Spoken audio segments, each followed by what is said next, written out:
siapa lagi? Ada lagi? Udah ini saja. Ya. Sebelum masuk ke pelajaran, kita menyanyikan lagu wajib terlebih dahulu ya. Mohon berdiri.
Selanjutnya, pada pertemuan sebelumnya, apakah pernah masih ingat kalian belajar apa pada pertemuan sebelumnya?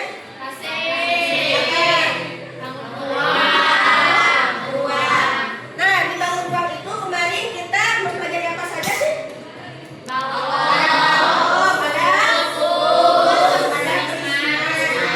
Terus ada apa lagi? Oke, nah untuk materi hari ini kita masuk ke bab peluang. Nah, sebelum kita masuk ke bab peluang, Ibu ingin tanya, pernahkah kalian bermain ludo? Pernah ya. Nah, ludo ini seperti ini nih, contohnya gambarnya. Nah, bagaimana sih cara bermain ludo? Satu orang saja. Cara bermain ludo, ada nggak? Apa salah-salah? Memutar dadu. Terus apa lagi? Terus gimana memutar dadunya? Dilempar ya. Kalau memutar dadu itu bisa main ludo itu bisa di HP, bisa secara langsung ya. Kalau di HP itu dilempar, diputar. Kalau langsung dilempar.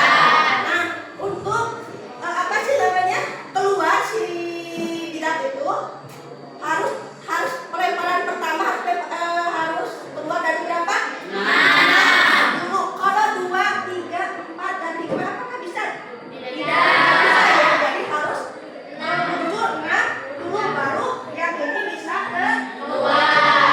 Kalau sudah ini 6 keluar,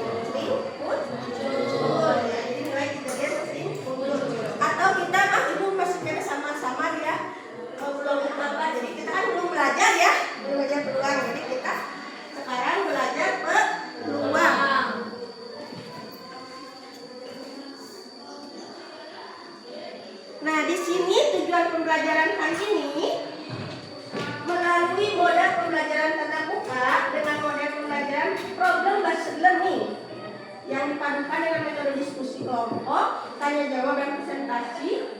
Kalian dapat menentukan titik sampel dari suatu percobaan, menentukan ruang sampel dari suatu percobaan, dan menemukan konsep peluang percobaan. Jadi yang ibu maksud, apa yang dimaksud peluang, nanti di sini kalian dapat mengetahui apa itu sih peluang itu, ya.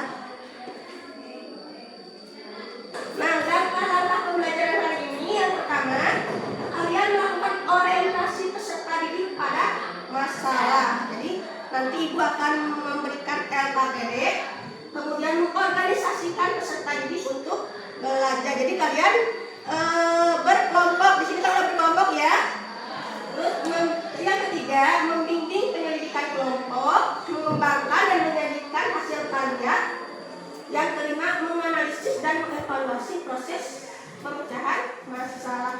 Untuk mengembangkan dan menyajikan hasil karya, di sini ibu akan pilih 2 kelompok untuk presentasi dan 2 kelompok lagi bertanya ke yang kelompok yang presentasi, ya. Nah, di sini apa sih manfaat belajar peluang itu dalam kehidupan sehari-hari? Nah, kalian bisa membantu mengambil keputusan secara tepat, melatih berpikir logis dan kritis, kemudian memprediksi kemungkinan terjadinya suatu peristiwa. Nah, di sini peluang dalam matematika membantu kita memahami dan memprediksi kemungkinan terjadinya suatu peristiwa secara logis. Sebelum kita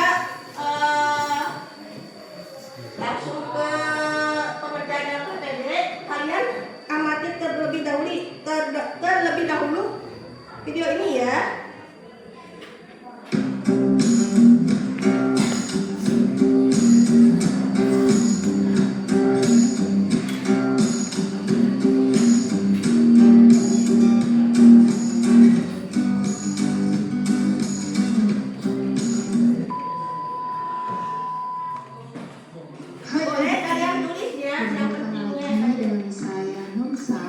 Dalam video pembelajaran matematika. Nah, kali ini kita akan membahas mengenai ruang sampel dan titik Boleh sampel. sambil tulis ya, buka bukunya. Nah, sebelum masuk pada materi, terlebih dahulu kita mengetahui kompetensi dasarnya, yaitu menjelaskan peluang, empirik dan teoritis suatu kejadian dari suatu percobaan. Dengan indikator yang dicapai, pertama, menentukan titik sampel dari suatu percobaan. Yang kedua, menentukan ruang sampel dari suatu percobaan. Dan yang ketiga, menentukan kejadian dari suatu percobaan. Nah, sebelum kita masuk pada bagaimana cara menentukan titik sampel, ruang sampel, dan kejadian dari suatu percobaan, terlebih dahulu kita memahami apa itu peluang. Jadi, peluang adalah nilai kemungkinan dari suatu kejadian. Dalam perdagangan misalnya, pemilik toko ingin menambah stok barang di tokonya. Tentunya, si pemilik toko akan memiliki peluang barang yang laku dan laris di pasar. Dengan teori peluang ini, si pemilik toko akan berupaya untuk mendahulukan barang yang cepat laku di pasaran. Ada beberapa istilah penting dalam peluang. Yang pertama, ruang sampel, titik sampel, dan kejadian. Ruang sampel adalah himpunan semua kejadian yang mungkin diperoleh dari suatu data atau percobaan. Kemudian titik sampel, yaitu semua anggota dari ruang sampel. Dan selanjutnya kejadian, yaitu himpunan bagian dari ruang sampel yang merupakan peristiwa yang sudah terjadi. Nah, untuk lebih jelasnya, kita masuk pada contoh soal. Pada pelemparan sebuah uang logam, tentukanlah ruang sampel, titik sampel, dan kejadiannya. Kita tahu bahwa uang logam memiliki dua sisi, yaitu sisi angka dan sisi gambar. Selanjutnya kita tentukan ruang sampel. Ruang sampel berisi semua kejadian yang mungkin terjadi. Maka ruang sampelnya adalah himpunan angka gambar. Titik sampelnya adalah angka dan gambar. Berarti jika ditanya berapa banyak titik sampelnya, berarti ada dua ya, yang disebutkan dengan N dalam kurung sama dengan 2. Kemudian setelah poinnya dilempar, kejadiannya berarti salah satu dari sisi. Kalau bukan sisi angka, berarti sisi gambar. Bagaimana? Bisa dipahami kan? Nah, kita masuk pada contoh kedua. Pada pelemparan selanjutnya, tentukanlah ruang sampel, titik sampel, dan kejadiannya.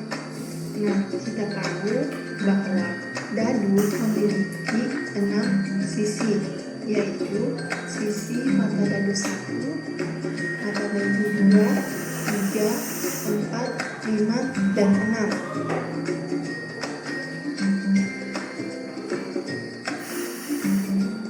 Jadi, jika sebuah dadu dilempar, maka ruang sampelnya adalah himpunan yang berisi mata dadu 1, 2, 3, 4, 5, dan 6.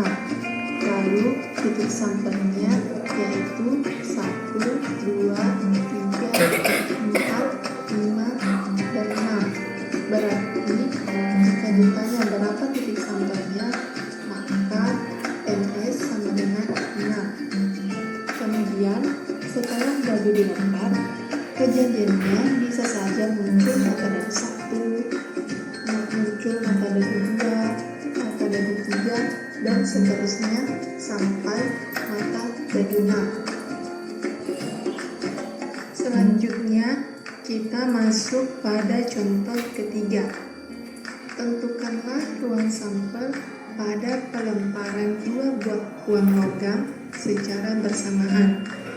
Nah, ini sedikit berbeda ya dengan contoh 1 dan 2 yang bendanya hanya 1. Nah, sekarang bendanya beda, yaitu 2 buah uang logam yang dilempar bersamaan. Untuk menentukan ruang sampelnya, kita bisa menggunakan metode tabel ataupun diagram pohon. Pertama, kita coba menggunakan metode. Untuk menggunakan pertama, kemungkinannya bisa 4 atau 8. Makanya di sini kita siapkan angka dan gambar. Begitu juga untuk uang logam kedua. Berarti kemungkinannya adalah angka-angka atau 4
Sekian dan terima kasih. Sampai jumpa pada video pembelajaran selanjutnya. Wassalamualaikum warahmatullahi wabarakatuh.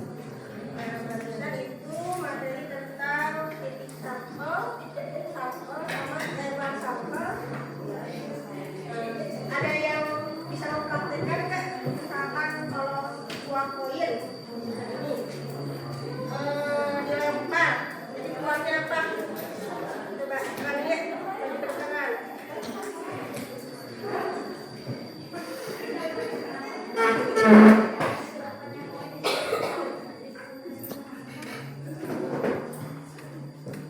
Kalau dua koin yang dilakukan, coba lempar dua koin. Ujungnya apa? Angka dan gambaran. Kalau dilakukan lagi, ya. Angka dan angka ya. Jadi misalkan di sini kalau dua koin dua koin dilemparkan, kemungkinan munculnya tadi apa? Bisa angka-angka, bisa gambar-gambar, bisa angka-gambar, bisa gambar angka ya. Jadi ada empat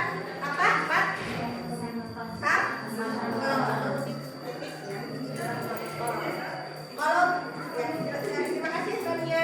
Oke, sekarang Sonia. Kalau ibu coba lihat, ibu melempar satu buah dadu. Peluang munculnya satu. Kalau misalkan dua dadu dilempar, bisa dua dadu dilempar. Peluang munculnya ada berapa? Dua dadu. Kalau dua dadu, nanti kan satu dadu itu ada 6 apa ini 6 bola ya. Kalau misalkan melempar dua dadu berarti ada 6. Jadi 6 kali 6 36 per 2 jadi 1 per 36. Oke.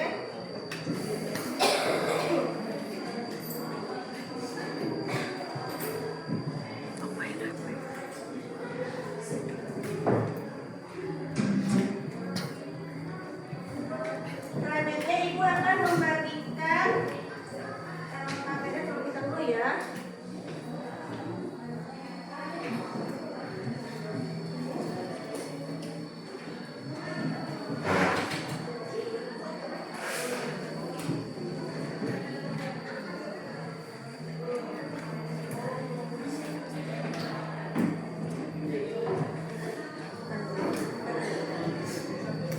Di sini ada nama kelompok ya. Nama kelompok kalian isi dulu terlebih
Ya.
semuanya aja. Ya, dipresentasikan dan jawabkan ke teman-temannya ya.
Kami akan mempresentasikan dari depan.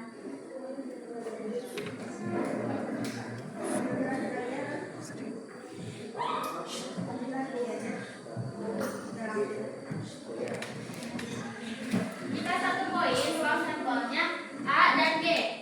A adalah angka, G gambar. Banyak anggota ruang sampel adalah 2.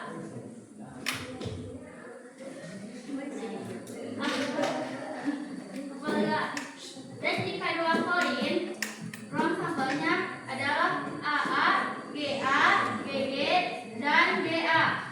Banyak anggota ruang sampel adalah 4. Jika 3 koin ruang sampel AAA, AAG, GGAA, GAG, AGA, GGA, GGG, GGA, GAA, maka banyak anggota ruang sampel adalah 8.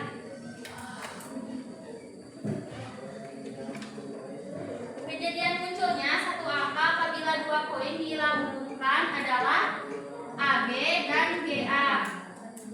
Banyak anggota kejadian adalah 2. Berdasarkan koin A dan koin B, maka peluang dari munculnya satu angka apabila 2 koin dilambungkan adalah banyak anggota kejadian adalah 2. Banyak anggota ruang sampel adalah 4. Lalu dibagi 2, jadi 1/2. Ini peluangnya itu peluang apa? Munculnya satu angka apabila 2 koin dilambungkan jadi 1/2. Nah, sebelum kita lanjut, ada yang bertanya? Dari kelompok berapa?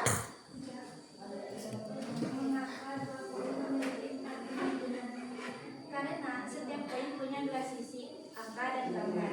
Jika 2 koin dilempar, koin pertama punya 2 kemungkinan, dan koin kedua juga punya 2 kemungkinan. Maka 2 kali 2 sama dengan 4.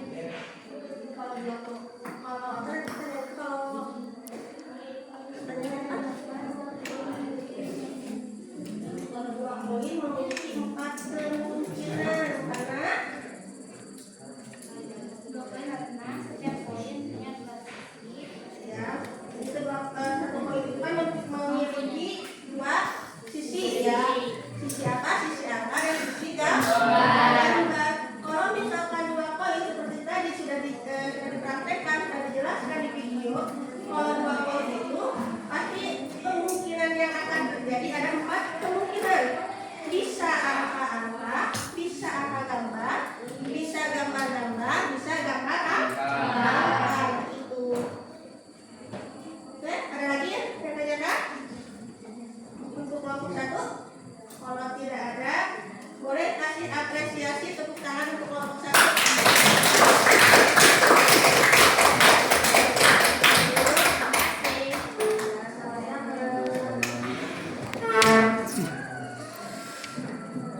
Selanjutnya, nah, dari kasus ini apakah ada yang berbeda menjawabnya?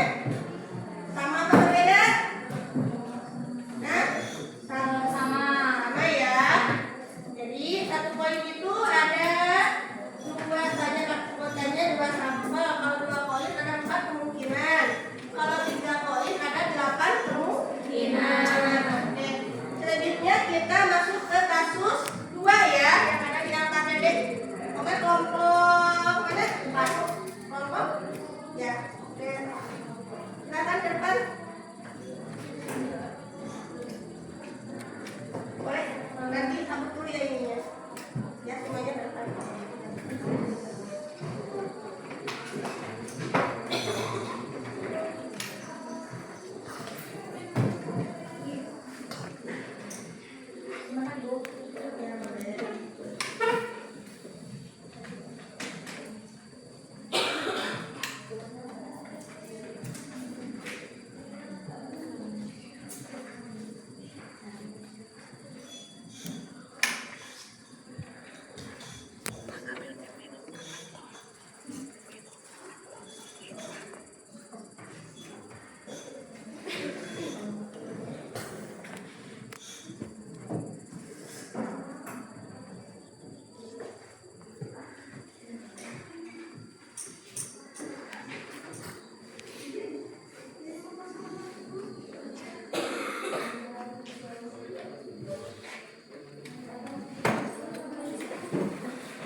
Assalamualaikum warahmatullahi wabarakatuh. Waalaikumsalam warahmatullahi wabarakatuh. Oke, perkenalkan kami dari kelompok 4. Nama saya Salsa Fauzia. Nama saya Anjela. Nama saya Sri Maryam. Nah, di sini kita bakal mempresentasikan tentang apa? Tentang perpaduan baju dan celana. Oke, kalian boleh dulu.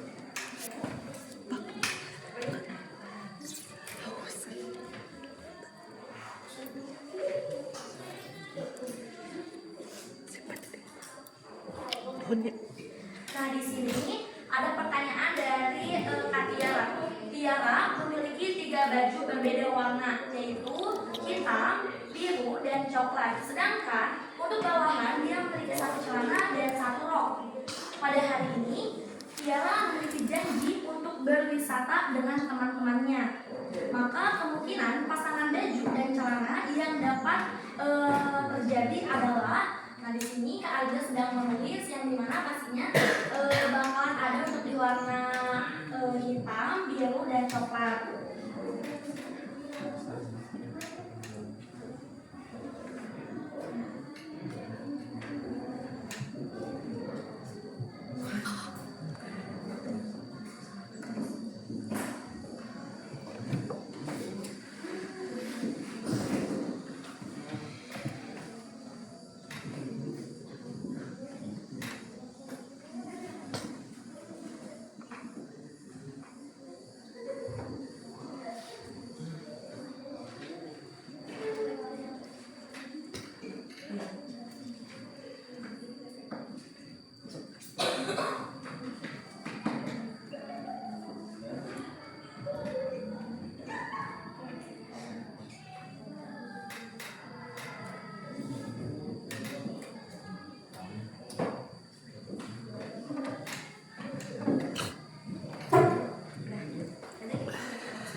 Oke teman-teman, di sini Kak Alja sudah menulis yang dimana di sini ada baju, celana, dan rok. Untuk celana kita bakalan kasih C di sini dan R juga. Nah untuk celana kemungkinan dan peluang untuk Kak Tiara tuh bakalan memakai celana hitam,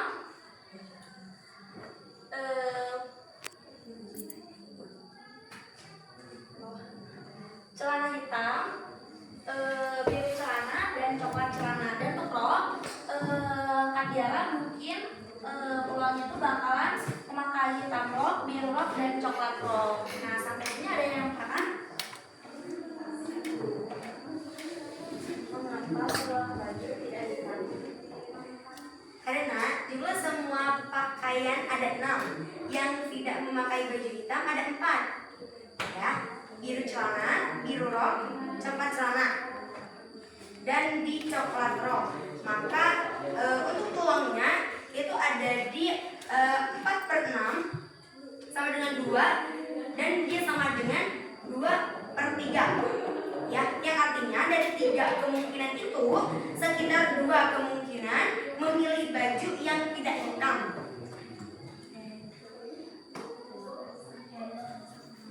Oke, mungkin sekian presentasi dari kelompok 4. Ucapin mohon maaf bila ada kesalahan dari kita, karena kita juga manusia, ada kalanya saya lupa dan salah mungkin. Oke, wassalamualaikum warahmatullahi wabarakatuh. Waalaikumsalam warahmatullahi wabarakatuh. Oke, karena jadi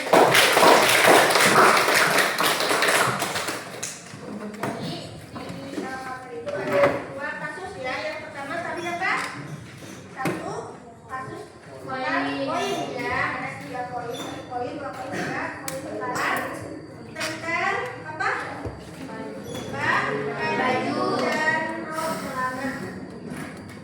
Ada berapa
belajar hari ini kesulitannya ada yang kesulitan nggak? Misalkan mengerjakan LKPD ada nggak? Paham nggak?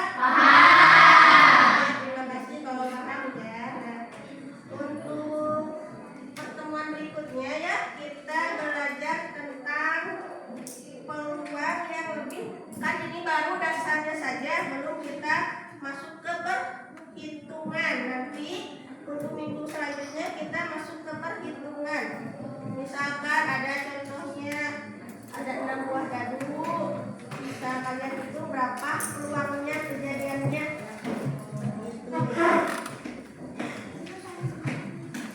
Oke, siapkan alat tulisnya, kita latihan soal dulu. Siapkan alat tulisnya.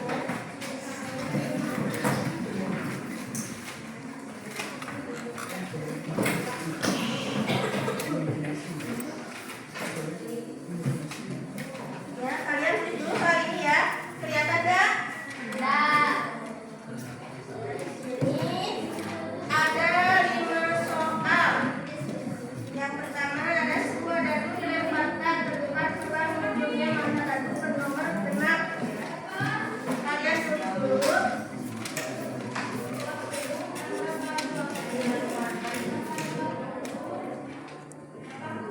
Nanti ini tugas ya, kerjakan di rumah.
Kalian boleh tulis masing-masing, tapi untuk pengerjaannya nanti dikumpulkannya per kelompok minggu depan ya.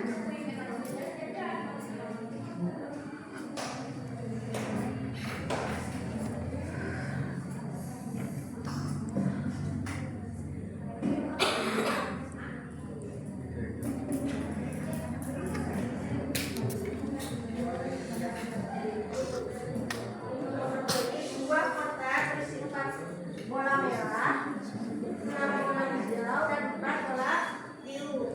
Jika sebuah bola diambil secara acak, peluang ambil bola hijau adalah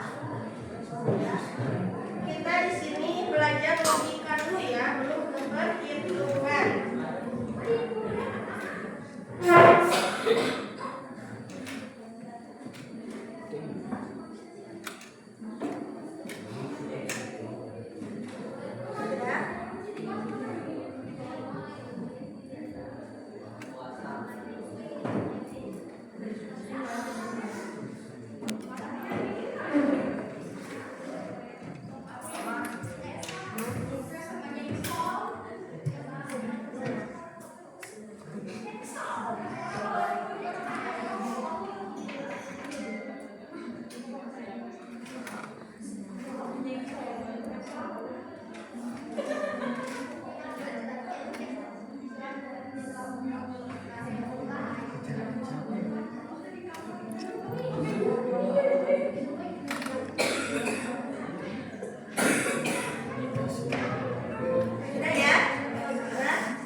selesai beri salam.